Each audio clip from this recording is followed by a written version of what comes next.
ಇಂದು ಅರಸೀಕೆರೆ ನಗರದಲ್ಲಿ ನೂತನ ನಿಲ್ದಾಣದ ಕಾಮಗಾರಿಗೆ ಶಾಸ್ತ್ರೋಕ್ತವಾಗಿ ಚಾಲನೆ ನೀಡಲಾಯಿತು. ಈ ಕಾರ್ಯಕ್ರಮದಲ್ಲಿ ನಗರಾಭಿವೃದ್ಧಿ ಪ್ರಾಧಿಕಾರದ ಅಧ್ಯಕ್ಷ ಅರುಣ್ ಕುಮಾರ್, ನಗರಸಭೆಯ ನಿಕಟಪೂರ್ವ ಅಧ್ಯಕ್ಷ ಸಮೀ ಉಲ್ಲಾ ಉಪಸ್ಥಿತರಿದ್ದರು.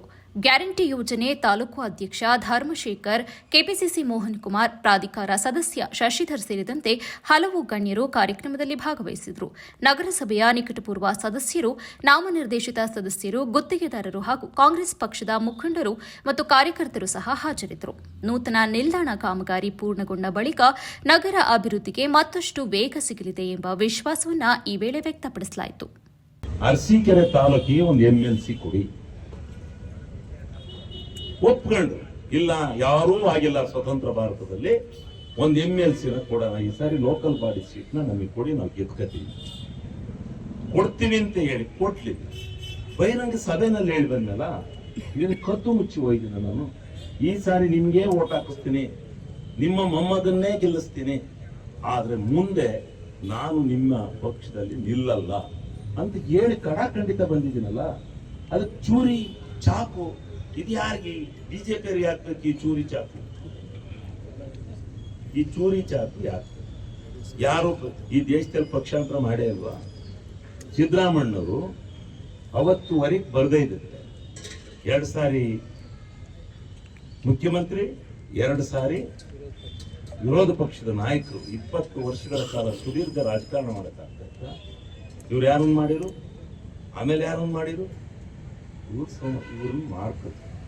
ಅದಕ್ಕೆ ಯಾರನ್ನೋ ಒಬ್ಬನ್ನ ಈ ರೀತಿ ನಿಂದನೆ ಮಾಡೋದು. ಹೌದು, ನಾನು ನೋಡಿದೆ, ಈ ಸಾರಿ ನಾನಿದ್ರು 18 ಬಂದದ್ದು 19, 20, 22 ಆಗ್ಬೋದು. ಈ ಸಾರಿ ಕಾಂಗ್ರೆಸ್ 140, 150 ದಾಟತ್ತೆ ನಮ್ಮ ಲೆಕ್ಕಾಚಾರ ಇತ್ತು. ಈ ಸಾರಿ ಏನು ಸಿಗಲ್ಲ, ಸಮ್ಮಿಶ್ರ ಸರ್ಕಾರ ಸಿಗಲ್ಲ. ಈ ಸಾರಿಯ ಇಂಡಿಪೆಂಡೆಂಟ್ ಆಗಿ ಕಾಂಗ್ರೆಸ್ ರೂಲ್ ಮಾಡುತ್ತೆ. ಸಿದ್ದರಾಮಣ್ಣ, DK ಶಿವಕುಮಾರ್ ಇವರೆಲ್ಲ ನಮ್ಮ ಆತ್ಮೀಯರಿದ್ದಾರೆ. ನನಗೆ ಹಿಂದೆ ಸಾವಿರಾರು ಕೋಟಿ ಹಣವನ್ನು ಈ ಕ್ಷೇತ್ರಕ್ಕೆ ಕೊಟ್ಟಿದ್ದಾರೆ. ಮತ್ತೆ ಪುನಃ ಏನಾದರೂ ಮಾಡಿ ಈ ಕ್ಷೇತ್ರಕ್ಕೆ ಹಣ ತರಬಹುದು ಅನ್ನೋ ಒಂದೇ ಒಂದು ಪ್ರಮಾಣ ಪೂರ್ವಕವಾಗಿ ನಾನು ಆ ಭಗವಂತನ ಮೇಲೆ ಪ್ರಮಾಣ ಮಾಡಿ ಹೇಳ್ತೇನೆ. ಆ ಉದ್ದೇಶಕ್ಕೋಸ್ಕರನೇ ನಾನು ಹೋಗಿದ್ರೆ ಅದನ್ನ ಹೋಗಿ ನಾವು ತಂದಿದೀವಲ್ಲ. ಅವತ್ತು ಸಿದ್ದರಾಮಣ್ಣನ ಕರ್ಕೊಂಡ್ಬಂದು ಎಷ್ಟು ಕೋಟಿ ರೂಪಾಯಿನ ಶಂಕುಸ್ಥಾಪನೆ ಆಗಿತ್ತೆ. ಈ ಬಸ್ ಸ್ಟ್ಯಾಂಡ್ ಬರ್ತದೆ, ಯಾರು ಕೊಟ್ಟದ್ದು? ನಿನ್ನ JDS ಅಲ್ಲಿ ಯಾರು ಪಾಲಿಟೆಕ್ನಿಕ್ ಕೊಡ್ತಾ ಇದ್ದರು? ಯಾರು ಇಂಜಿನಿಯರಿಂಗ್ ಕಾಲೇಜ್ ಕೊಡ್ತಾ ಇದ್ದರು? ಯಾರು ಕೋರ್ಟ್ನ ಎಷ್ಟು ಕೋಟಿ ಪೂರ್ಣ ಮಾಡ್ತಿದ್ದರು? ಪೂರ್ವಾಂಬುದಿಯಲ್ಲಿ ಸೂರ್ಯ ಹುಟ್ಟೋದು ಎಷ್ಟು ಸತ್ಯ ಅಷ್ಟೇ ಸತ್ಯ. ಕಣ್ಕಟ್ಟೆ ಊರಿಗೆ ನೀರು ಬರಲ್ಲ ಅಂತ ಹೇಳಿದ್ರಲ್ಲ, ಆ ನೀರು ತರಕಾಗ್ತಿತ್ತ? ಇವತ್ತು ಕೆರೆಗಳು ತುಂಬ್ಯವಲ್ಲ ಸಾಕ್ಷೀಭೂತವಾಗಿ. ಇವತ್ತು ಎತ್ತಿನುಳೆಯಿಂದ ಅವತ್ತು ಮೊನ್ನೆ ಬಂದು 150 ಕೋಟಿ ಹಣವನ್ನು ಕೊಟ್ಟು 32 ಕೆರೆಗೆ ನೀರನ್ನು ಹರಿಸ್ತಕ್ಕಂಥದ್ದಕ್ಕೆ ಮಂಜೂರಾತಿ ಕೊಟ್ಟಾರಲ್ಲ. ಮೊನ್ನೆ ವಿಶೇಷವಾಗಿ ಕ್ಯಾಬಿನೆಟ್ ನಲ್ಲಿ ಮತ್ತೆ 38 ಕೋಟಿ ಹಣವನ್ನು ಕೊಟ್ಟು ಗಣಸಿ ಹೋಬಳಿಗೆ ಹೇಮಾವತಿ ನದಿಯಿಂದಲೇ ನೀರನ್ನು ಮಂಜೂರು ಮಾಡಿದಾರಲ್ಲ. ನೀವ್ ಯಾಕೆ ಮಾಡಿರ್ಲಿಲ್ಲ? ಇದಕ್ಕೆ ಹೋರಾಟ ಮಾಡಿದ್ರೆ ಶಿವಲಿಂಗೇಗೌಡ ಚಾಕ್ ಹಾಕೋದ, ಚೂರಿ ಹಾಕೋದ, ಇದು ಹೇಳ್ತಾರೆ. ಈ ರೀತಿ ಮಾಡಿ ಅದನ್ನ ಹೆಂಗ ಉಪಯೋಗಿಸ್ಕೊಂಡ್ರಿ? ಸರಿಯಾ ಹೇಳ್ಕೊಡ್ತಾ ಇದ್ದರು JDS 2-3 ಜನ. ಕೊಪ್ರಿ ಕಳ್ಳ. ನಾನು ಯಾವತ್ತು ಕೊಪ್ರಿ ಬೆಂಬಲ ಬೆಲೆಗೆ ಹೋರಾಟ ಮಾಡಿದಿನೋ, ನಾನು ಕೊಪ್ರಿ ಕಳ್ತನ ಮಾಡಿದ್ದೀನಿ. ನಾನು ಹಿಂದೆ ರಾಗಿ ಕಳ್ಳ ಅಂತ ಬಂದ್ರಿ ಧರ್ಮಸ್ಥಳಕ್ಕೆ ಹೋಗಿ ಸತ್ಯ ಮಾಡಿದ್ರು. ಏನ್ ನಿಂದನೆ ಯಾಕೆ ಮಾಡ್ತಾ ಇದ್ರಿ? ಎಷ್ಟು ದಿವಸ ಅಂತ ಸಹಿಸ್ಕೊಳ್ಳೋದು? ಆ ವಿಧಾನಸಭೆಯಲ್ಲಿ ನಾನು ಮಾತನಾಡ್ಲಿಕ್ಕೆ ಇದ್ರೆ 5, 6, 7, 8 ಜನ ನನ್ನ ಮೇಲೆ ತಯಾರು ಮಾಡಿ ಬಿಟ್ಬಿಟ್ಟಿದ್ದಾರೆ. RSS ಇವರು MLAಗಳು. ಅವರು ನಾನು ಎದ್ದ ತಕ್ಷಣ ಅಲ್ಲಿ ನನ್ನ ಮೇಲೆ ಪ್ರತಿಭಟನೆ ಮಾಡ್ತಾರೆ. ಎಷ್ಟು ದಿವಸ ಅಂತ ಸಹಿಸ್ಕೊಳ್ಳೋದು? ಈ ಸಾರಿ ನರೇಗಾ ಬಗ್ಗೆ ಶಿವಲಿಂಗೇಗೌಡ್ರೆ ಸಮಗ್ರವಾಗಿ ಮಾತಾಡ್ಬೇಕು ಅಂತ ಹೇಳಿ ನನಗೆ ಪಾರ್ಟಿ ಆದೇಶ ಇದ್ದಿದ್ರಿಂದ, ಸರ್ಕಾರದ ಆದೇಶ. ನಾನು ಮಾತಾಡಕ್ಕೆ ಇದ್ರೆ ಹೆಂಗೆ ಕುಣಿತಾರೆ, ತಕ ಅಂತ ಕುಣಿತಾರೆ. ನನ್ನ ಭಾಷಣಕ್ಕೆ ಅಡ್ಡಿಪಡಿಸ್ಬೇಕು ಅಂತ ಕುಣಿತಾರೆ. ಇದನ್ನ ನಾನು ನೋಡಿದೆ. ಇವತ್ತೇನಾದ್ರೂ ನನ್ನ ಭಾಷಣಕ್ಕೆ ಅಡ್ಡಿಪಡಿಸಿದ್ದೇ ಆದ್ರೆ ನಾನು ವಾಮ ವಾಚ ಏನ್ ಬರುತ್ತೆ ನನ್ನ ಬಾಯಿಗೆ ಅದನ್ನ ಉಗುಳ್ಳೇಬೇಕು ಅಂತಕ್ಕಂಥ ತೀರ್ಮಾನ ಮಾಡೇ ಭಾಷಣಕ್ಕೆ ನಿಂತ್ಕೊಂಡೆ. ಅಂದ ತಕ್ಷಣ ಶಿವಲಿಂಗೇಗೌಡ ಅಂತ ಕರೆದ್ರು ಸ್ಪೀಕರ್, ಎದ್ರು. ಅಲ್ಲೇನಾಗಿದೆ, ನಮ್ಮ ನತದೃಷ್ಟಂತೆ ಅವ್ರ ಬೋಧ ಒಂದು ಅವತ್ತು ಬರಲಿಲ್ಲ, ನಾನು ಬೈಯದೇ ತೋರ್ಸೋರು, ನಾನು ನೋಡಿದೆ.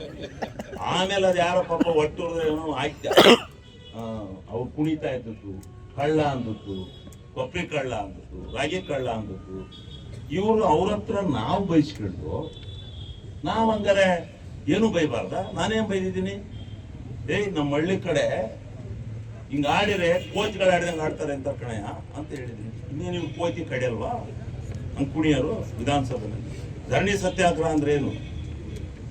ಅವರು ತಿಮ್ಮಾಪುರ ಮೇಲೆ ಧರಣಿ ಸತ್ಯಾಗ್ರಹ ಮಾಡ್ತಾ ಇದಾರೆ. ಸ್ಥಳದಲ್ಲಿ ಕೂತು ಧರಣಿನ ಮೌನವಾಗಿ ಧರಣಿ ಸತ್ಯಾಗ್ರಹ ಮಾಡ್ತಾರೆ. ಅದನ್ನ ಬಿಟ್ಟು ನೀವು ತಕ್ಕನೆ ಡ್ಯಾನ್ಸ್ ಮಾಡ್ತಿರಲ್ಲ. ಅದಾದ್ಮೇಲೆ ಮುಂದೆ ಮತ್ತೂ ಗಲಾಟೆ ಮಾಡಿದಾಗ ನಮ್ ಕಡೆ ಇನ್ನೂ ಹೇಳ್ತಾರೆ, ಹಿಂಗ ಆಡಿದ್ರೆ ನಮ್ ಕಡೆ ನಾಯಿ ಆಡ್ದಂಗೆ ಆಡ್ತೀಯ ಅಂತಾರೆ. ಏನ್ ತಪ್ಪು? ಇದು ಯಾವ ಪದ? ಯಾಕೆ ಅಲ್ಲಿ ಅವರು ಏನ್ ಬೇಕಾದ್ರು ಕಳ್ಳ, ಕೊಪ್ಪರಿ ಕಳ್ಳ, ಅಂತ ಕಳ್ಳ, ಇದು ಏನ್ ಬೇಕಾದ್ರೂ ಕೂಗ್ಬೋದು, ಅವ್ರಿಗೆ ಮಾತ್ರ ಇದಿಲ್ವಾ? ಇದೈತಾ? ನಾವು ಮಾತಾಡಿದ್ ಮಾತ್ರ ತಪ್ಪು. ನಮ್ಮ ಅರುಣ್ ಕುಮಾರ್ ಅವರು ಇವರೆಲ್ಲ ಹೇಳೋದು ಹೆದರಬೇಡಿ. ಯಾಕೆ ಅದನ್ನು? ಈ ಕ್ಷೇತ್ರ ಜನಕ್ಕೆ ನನ್ನ ಇನ್ನೂ 2.5 ವರ್ಷಗಳ ಕಾಲ ನನ್ನ ಋಣ ಇದೆ. ಯಾರು ನನ್ನನ್ನ ಇದು ಮಾಡ್ತೀನಿ ಅಂದ್ರು ನಾನು ಹೆದರೋ ಅಂತನಲ್ಲ. ನಾನು ಈ ಕ್ಷೇತ್ರಕ್ಕೆ ಏನು ಮಾಡಬೇಕು ಅಂತ ಹೇಳಿದ್ದೀನೋ ಅದನ್ನ ನಾನು ಮಾಡಿಯೇ ತೀರ್ತೀನಿ. ಆದ್ರೆ ನೀವು ಅವರ ರಾತ್ರಿ ಒಬ್ಬ ಆಕೆನ ಯಾರೋ ಒಬ್ಬ ಕುಡ್ಕೊಂಡು ಆಕೆನೊಬ್ಬ ನನಗೆ ಆಗ್ದನ ಹಾಕಿಸ್ತಾರೆ. ಏನಂತ ಆಚೆನೆ ಎಂತಂದು ಆಯ್ತೆ ಕುಡ್ದು ನಮ್ಮ ಒದಾಡ್ತಾನೆ. ಆಮೇಲೆ ಅವ್ನು ಯಾರೋ ಒಬ್ಬ ಮತ್ತೆ ನನಗೆ ಇದು ಗೊತ್ತೇ ಇಲ್ಲ, ಹಿಂಗೆ ಇವನ್ ಕಮಿಟ್ ಮಾಡಿದ್ರೆ ಅವನಿಗೆ ಕಮಿಟ್ ಮಾಡ್ತಾನೆ ಅಂತ. ಆಮೇಲೆ ಇವನು ಅದೆಂತನೋ ಇವನು ಅದೇನೇನೋ ಹಾಕ್ತ ಇವನು ಒಬ್ಬ, ಇನ್ನೊಬ್ಬ ಅದಕ್ಕೆ ಸಿಟ್ಟು ಹಚ್ಚಿ ಎಷ್ಟ ಕುಡಿಯೋದು ನೀನು, ಕುಡಿದು ಏನನ್ನ ಇದು ಮಾಡ್ತೀಯ ಅಂತ ಇನ್ನೊಬ್ಬ ಆಯ್ತು. ಆಮೇಲೆ ನಾನು 12 ಗಂಟೆ ರಾತ್ರಿ ಬರ್ತಾ ಇದ್ದೀನಿ ಇದರಿಂದ ದೊಡ್ಡಮೇಟಿ ಕುಡಿಕೆಯಿಂದ ಒಂದು ಗೃಹ ಪ್ರವೇಶ ಮುಗಿಸಿ ಹಂಗ್ ಬೈತಾ ಅವ್ರೆ. ಆವಾಗ ಗೊತ್ತಾತ್ ನನಗೆ ಏನ್ರೆ ಅಂತ ಹೇಳಿ ನಮ್ಮ ಪಿಎಗಳನ್ನು ಇವ್ರನ್ನ ಕೇಳಿದೆ, ಇದು ಹಿಂಗೆ ಅಂದ್ರೆ ನನಗೆ ಅದು ಗೊತ್ತಿಲ್ಲ. ಇದು ನನ್ನ ಹತ್ರ ಇದ್ದಿದ್ದು ಕೀಪ್ಯಾಡು. ಈಗ ನಾನು ಅದೆಂತದನ್ನ ತಗೊಂಡು ಹಿಂಗೆ ಬಂದ್ ಕಾಲು ಹಿಂಗೆ ಅಂದ್ಬಿಟ್ಟು ಅಲ್ಲೊಂದೊಂದು ಬಿಟ್ರೆ ಮತ್ತೆ ಕಿರಿ ಮಾಡಕ್ ನನಗೆ ಗೊತ್ತಿಲ್ಲ.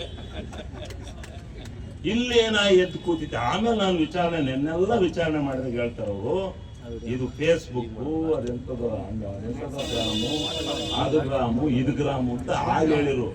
ಅದಕ್ಕೆ ನಾನು ಏನ್ ಮಾಡ್ಬೇಕ್ರಪ್ಪ ಇದಕ್ಕೆ ಏನೋ ನಾವು ಉತ್ತರ ಕೊಡದೆ. ನಮ್ಮವರಂತೂ ಸೌಮ್ಯ ಸ್ವಭಾವದವರು ಇಲ್ಲ, ನೀವು ಯಾರು ಕೊಡಲ್ಲ. ನಾನು ನೋಡ್ತಾ ಇದ್ದೀನಿ, ನೀವು ಯಾರು ಡಿಪೆಂಡ್ ಮಾಡಲ್ಲ. ಏನ್ ತಪ್ಪಿದೆ? ಶಿವಲಿಂಗೇಗೌಡ ವಿಧಾನಸಭೆಯಲ್ಲಿ ವಾಮಗೋಚರವಾಗಿ ಶಿವಲಿಂಗೇಗೌಡನ ನಿಂದನೆ ಮಾಡಿದಾಗ ಅವನು ಬಳಸಿರ್ತಕ್ಕಂಥ ಗ್ರಾಮೀಣ ಸೊಗಡಿನ ಭಾಷೆ ನಿಜ ಇದೆ, ನಿಮಗೆ ಇದಿರ್ಬೇಕಂತಕ್ಕಂಥದ್ದನ್ನು ನೀವು ಯಾರು ಸಮರ್ಥನೆ ಮಾಡಲ್ಲ, ಯಾರು ಮಾಡಲ್ಲ. ನಮ್ಮ ನಾಯಕರುಗಳು ಮಾಡಲ್ಲ, ನೀವು ಮಾಡಲ್ಲ, ಯಾರು ಮಾಡಲ್ಲ. ನಮ್ಮಲ್ಲಿ ಇವರು ಮಾಡಲ್ಲ. ಯಾತಕ್ಕ ಅವರು ನಾನು ಬೇಡ ಅಂತ ಹೇಳಕ್ಕಲ್ಲ, ಬೇಡ ಅನ್ನಕ್ಕೆ ನಾನು ಬೇಡ ಅಂತದ್ದೆ, ಸಂಘರ್ಷ ಬೇಡ ಅಂತ ಹೇಳ್ತಾ ಇದ್ದೆ. ಅವ್ರ ಸಂಘರ್ಷಕ್ಕಿಂದಾಗ ಏನ್ರಿ ಮಾಡೋದು?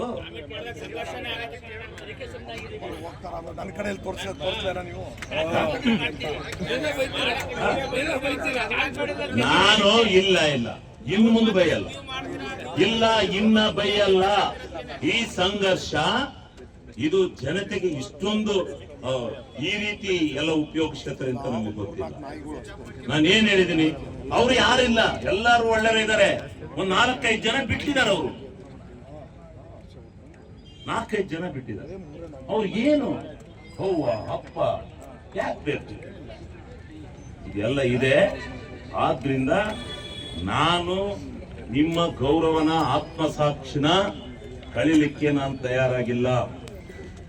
ಇಡೀ ನರೇಗಾದಲ್ಲಿ ಇವತ್ತಿನ ಮುಂದೆ ಯಾರಾದ್ರೂ ಗ್ರಾಮ ಪಂಚಾಯತಿ ನಿಲ್ತೀರಾ? ಯಾರು ಬಂದಿಲ್ಲ ಗ್ರಾಮ ಪಂಚಾಯತಿ ನಿಲ್ಲೋರು ಬಂದಿದ್ದೀರಾ? ಏನಾಗುತ್ತೆ ಅನ್ನೋದು ತಿಳ್ಕೊಳ್ಳಿ. ಇದುವರೆಗೂ ಎಲ್ಲ ಮಾಡ್ಕೊತಿದ್ರಲ್ಲ ಕೆಲಸ, ಇನ್ ಕಾಫಿ ಟೀ ಕುಡಿಯಕ್ ನಿಮಗೆ ಮೀಟಿಂಗ್ ಬಿಟ್ಟು ಬರಕ್ಕಿಲ್ಲ. ಆ ಪರಿಸ್ಥಿತಿ ತಂದಿಟ್ಟಿದ್ದಾರೆ ಗೊತ್ತಾ ಗ್ರಾಮ ಪಂಚಾಯತ್ನ. ಅದು ಅಂಕಿ ಸಂಖ್ಯೆಗಳನ್ನೆಲ್ಲ ಪೂರ್ಣವಾಗಿ ಹೇಳ್ತಾರೆ ಅಂತ ಹೇಳ್ಬಿಟ್ಟು ಅದೆಂತನೋ ಲಿಕ್ಕರ್ ಅಲ್ಲ ಅವನೇನೋ ಅನ್ಯಾಯ ಮಾಡೇನೆ ಅಂತ ಹೇಳ್ಬಿಟ್ಟು ಅವನ ಹೆಸರು ತಗೊಂಡು ಹಗಲು ರಾತ್ರಿ ಧರಣಿಗೆ ಹೋಗು. ನಮ್ಮ ಏನ್ ಇದೋ ಗೊತ್ತಿಲ್ಲ ಹೋದ್ರು. ಅದಕ್ಕೆ ಮಾತಾಡಕ್ ಬಿಡಿ, ಹೊರಗಡೆಗೆ ಹೋಗ್ಲಿ, ನಮ್ಮನ್ನ ಡಿಸ್ಟರ್ಬ್ ಮಾಡ್ಬೇಕು, ನಾವು ಏನ್ ಮಾತಾಡ್ಬೇಕು ಅಂತ ಇದೀವೋ ಅದನ್ನ ಮರೆಸ್ಬೇಕು ಅಂತಕ್ಕಂಥ ದೃಷ್ಟಿಯಿಂದ ಮತ ಮಾಡ್ತಾ ಇದ್ದಾರೆ. ಮಾಡಿ ಏನ್ ಬೇಕಾದ್ರೂ ಮಾಡ್ತಾ ಇದ್ದಾರೆ. ಅರಸೀಕೆರೆ ನಗರ ಇವತ್ತು, ಅರಸೀಕೆರೆ ತಾಲೂಕು ಇವತ್ತು ಬಹಳ ಮುಂದೆ ಬಂದಿದೆ ಅಂತಕ್ಕಂಥ ಕೆಟ್ಟ ಹೆಸರನ್ನ ಒಳ್ಳೆ ಹೆಸರನ್ನು ಸಹಿಸಲಾರ್ದಲ್ಲೇ ಇವರು ನಡೆಸ್ತಾ ಇರ್ತಕ್ಕಂಥ ಕುತಂತ್ರ. ಅದಕ್ಕೆ ಅವ್ರವ್ರ ಪಕ್ಷದಲ್ಲಿರೋರು ಆ ಸಿದ್ಧಾಂತನ ಇದು ಮಾಡ್ಕೊತಾರೆ. ನಮ್ಮ ಅಲ್ಲಿ ಸ್ವಲ್ಪ ಹೋಗಿ ಕಾಮೆಂಟ್ಸ್ ಇದು ಮಾಡ್ತಾರೆ ಅಲ್ಲ, ಇದು ಪ್ರೆಸ್ ಮೀಟ್ ಎಲ್ಲ ಮಾಡಿದ್ರು ಇವ್ರ ಎಲ್ಲ ಅಷ್ಟು ಜನ. ಆದ್ರೆ ಅಲ್ಲಿ ಸರಿಯಾದ ರೀತಿ ಇಲ್ಲ. ಇದೆಂತದೋ ಅದರಲ್ಲೆಲ್ಲ ಬರೋದಲ್ಲ, ಅದೆಂತದೋ ಟಕ್ಕು ಓಡಿಸ್ತಾರಂತಲ್ಲ, ಆಗ್ಲೇ ತೆಗೆದು ಆಗ್ಲೇ ಡ್ರಾ ಆಗ್ಲೇ ದುಡ್ಡು ಅದನ್ನು ಮಾಡಬೇಕು. ಯೂಟ್ಯೂಬು ಅದೆಂತದೋ ಇನ್ಸ್ಟಾಗ್ರಾಮು ಇದು ಇಡೀ ಇದಕ್ಕೆಲ್ಲ ಹೋಗುತ್ತಂತೆ.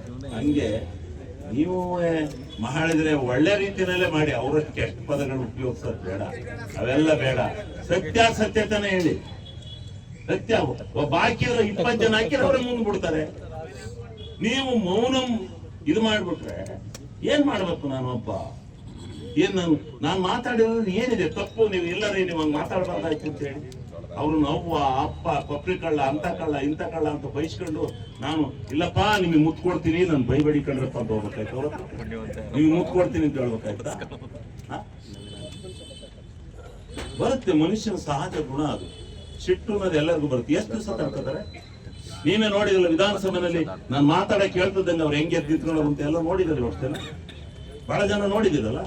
ಯಾಕೆ ಹೇಳ್ತಾರೆ? ನನಗೆ ಯಾಕೆ ಹೇಳ್ತಾರೆ?